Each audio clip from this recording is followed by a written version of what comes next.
On demande de rechercher l'intégrale de x fois cosinus x dx entre les bornes moins 1,57 et 7,85.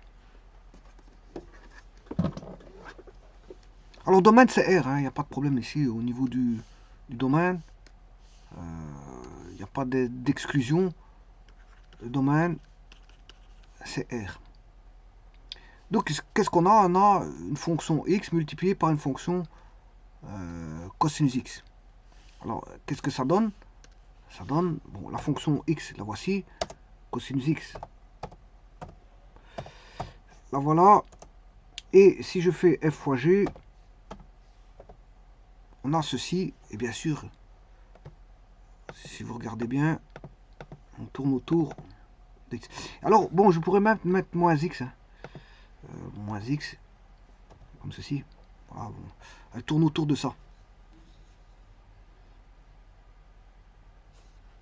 Enfin, elle reste cantonnée autour de moins x, x, cette fonction sinusoïdale. Donc, c'est quelque chose qui sort, qui s'agrandit toujours. Elle s'agrandit toujours. Bon, mais ici, on demande l'intégrale de moins 1,57 à 7,85. Donc, on va zoomer un peu plus.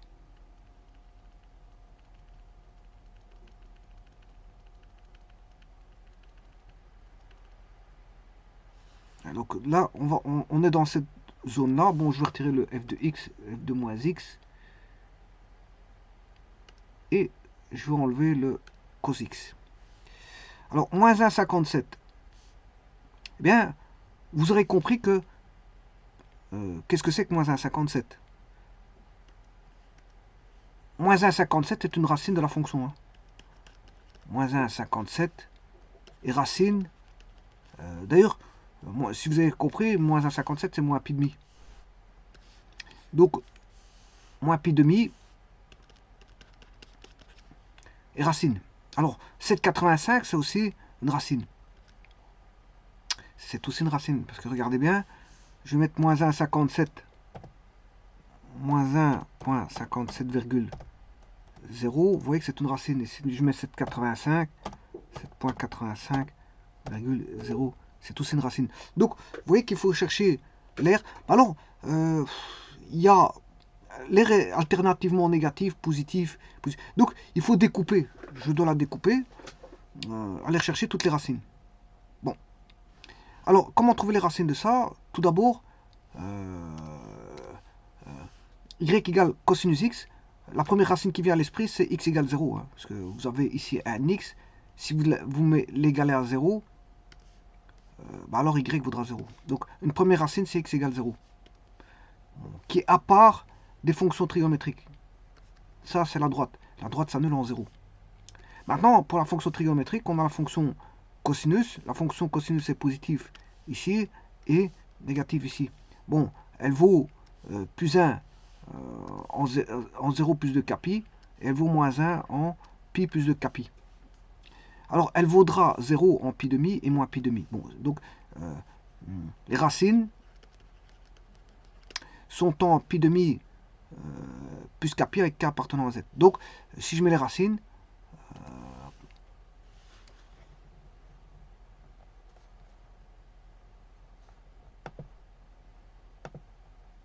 chercher le tableur. Alors, on va chercher pi demi.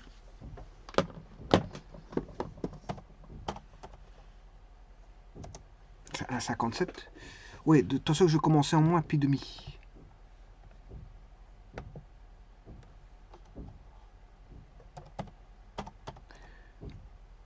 Moins pi demi. Ensuite, c'est le précédent. C'est le précédent. Mais 5 plus pi.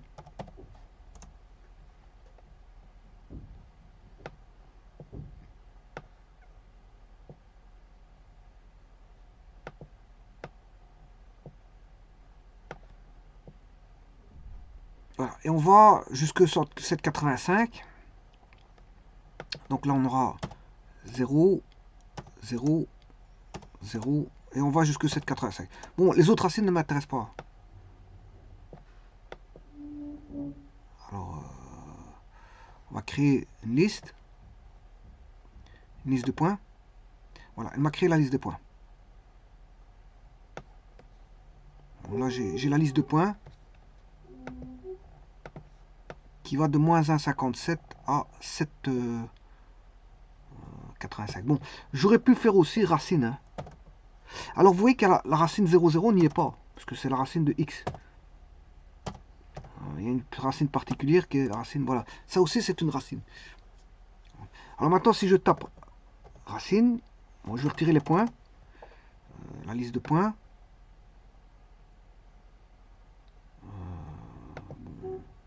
On va retirer.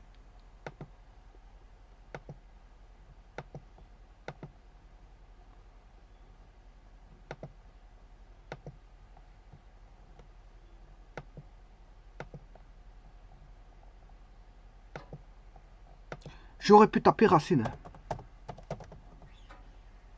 La fonction h. Voilà. Alors là, les racines, ils vous en donnent beaucoup. Je sais pas jusqu'où, mais tant que vous reculez en arrière, ils vous donnent toutes les, là, ils vous donnent toutes les racines. Tant que vous voulez. Voilà. Donc moi, c'est pas tant que vous voulez, parce que je dois rester dans la zone moins 1 pour calculer l'intégrale.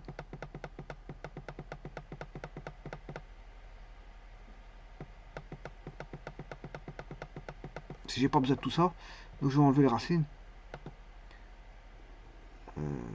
H, I, J, K, L, M, N. Et on va mettre les racines de la liste que j'ai mis tout à l'heure, en mettant bien sûr le 0, 0. 0, 0, A, B, C, C, où elle C, moins 1,57, je l'avais déjà. A, B, D, E et F. Voilà, on va aller jusque là. Donc, ce qui m'intéresse, c'est le bout ici.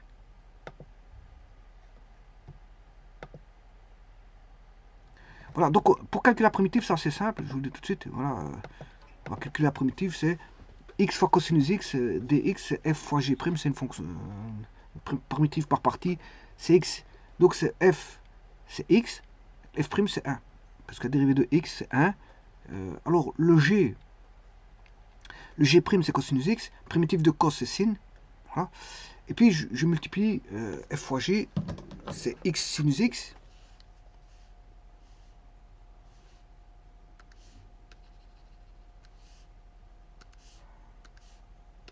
F fois g qui vaut x sinus x, et puis il faudra faire moins la primitive de f' g.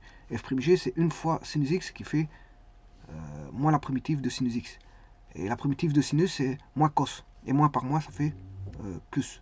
Donc vous allez avoir cosinus x plus x sinus x. Ou en d'autres termes, cosinus x plus sinus x. Alors je rappelle que dérivée de sin, c'est cos. Dérivée de cos, c'est sin. Mais la primitive de sin, c'est moins cos. C'est moins cos. Et la primitive de cos, ben, c'est sin. Ici, comme on a fait la primitive de cos, la primitive de cos, c'est sin. Voilà. Mais après, il faut refaire la primitive de sin. Alors, la primitive de sin, c'est moins cos. Et comme il y a un moins ici, moins par moins, ça fait plus. Donc, c'est le résultat, c'est cosinus x plus x sinus x. Donc, je vais chercher l'intégrale. Vous allez voir que c'est bien cos plus x sinus x.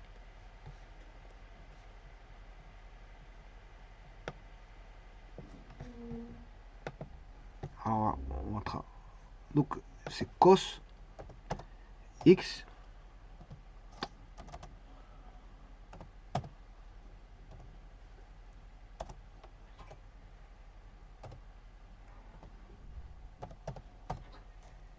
voilà, ça c'est la primitive.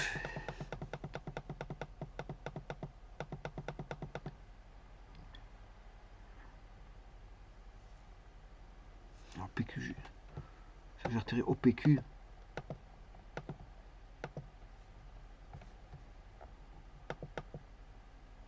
Elle me rajoute des points à chaque fois que je vais loin. Ouais, donc j'ai pas besoin de ça. Voilà, c'est pour vous montrer l'allure. Hein.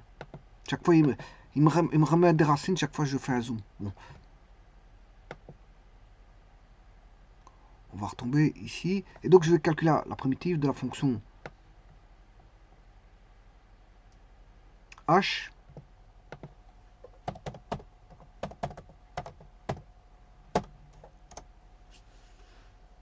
Voilà, ça fait bien x cosinus x et on retombe bien sur la fonction qui a été trouvée là-bas, q.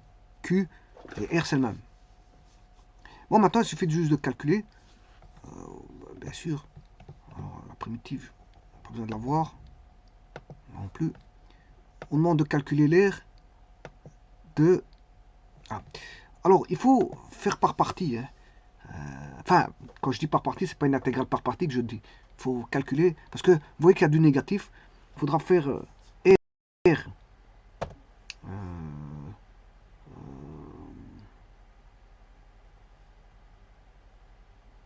RXG, RXG,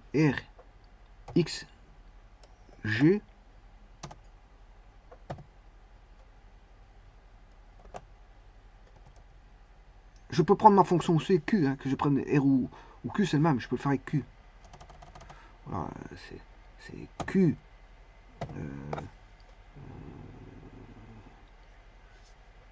X. Je sais pas qu'est-ce que c'est, ça va, c'est CG. Mais QXG. QX.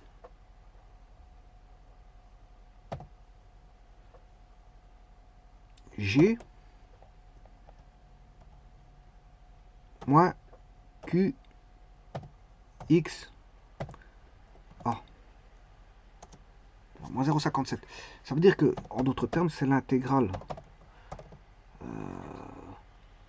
de H entre les bornes de XA à XG.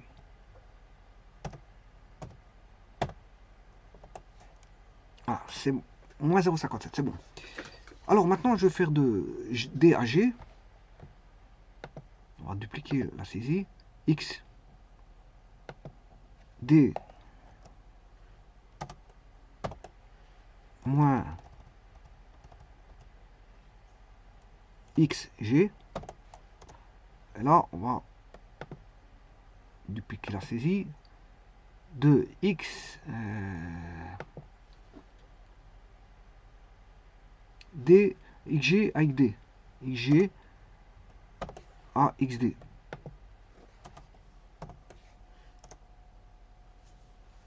Voilà, 0,57. Bon, ces deux-là, ils sont les mêmes. 0,57. Ouais, à mon avis, on a une fonction impaire. C'est une fonction impaire. Voilà pourquoi c'est le même. On a une fonction impaire. Je vais regarder. Ouais, c'est une fonction impaire. Effectivement. La fonction. Donc, si vous faites x, déjà cosinus x est une fonction impaire. On va regarder ça tout de suite. Cosinus x. Voilà. Non, c'est une fonction paire, je m'excuse. Cosinus x est une fonction paire, mais x est une fonction impaire. Voilà, vous avez une fonction paire fois une fonction impaire, et bien ça donne une fonction impaire. Donc on a bien une fonction impaire, c'est juste. On a bien une fonction impaire. Bon, donc je disais ici, on a la primitive, on a l'air là.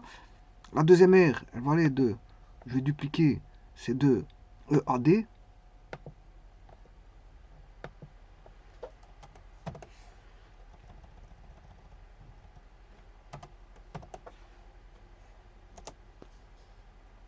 Moins 6,28.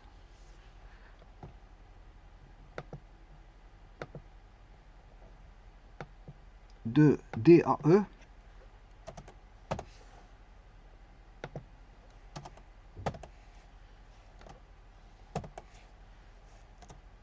Moins 6,28. Voilà. Et le dernier, il sera positif, l'air sera positif. C'est de E à F.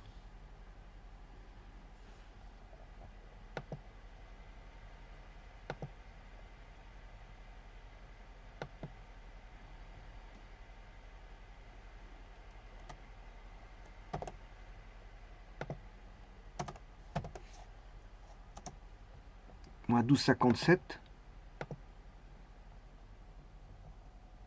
de EAF.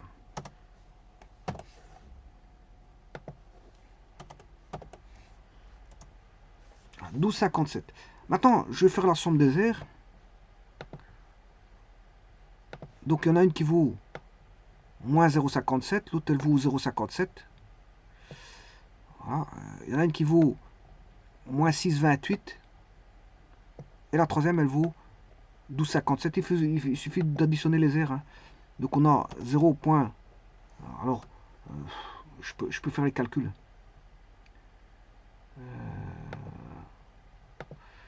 Avec, donc 12,57 moins 0,57 c'est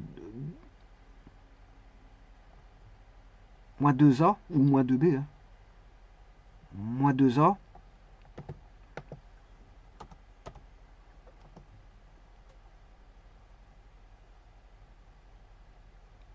Moins I plus K.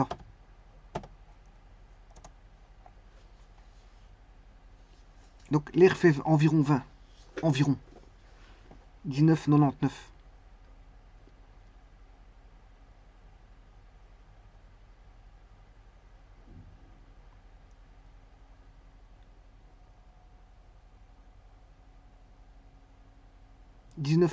L'air fait 19,99. Bon alors je peux mettre à 4 décimales. Hein. On va regarder qu'est-ce que ça...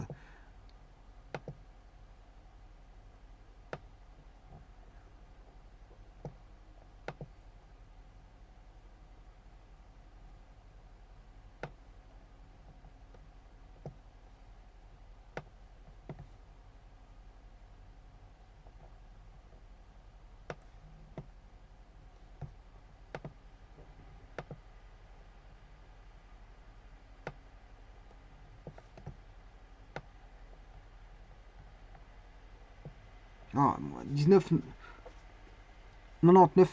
19,99,11.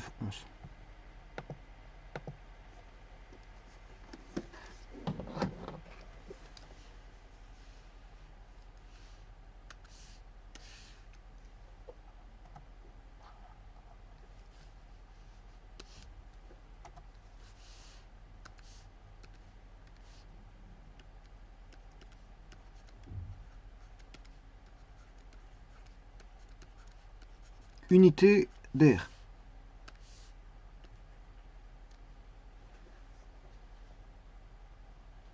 Je vous remercie.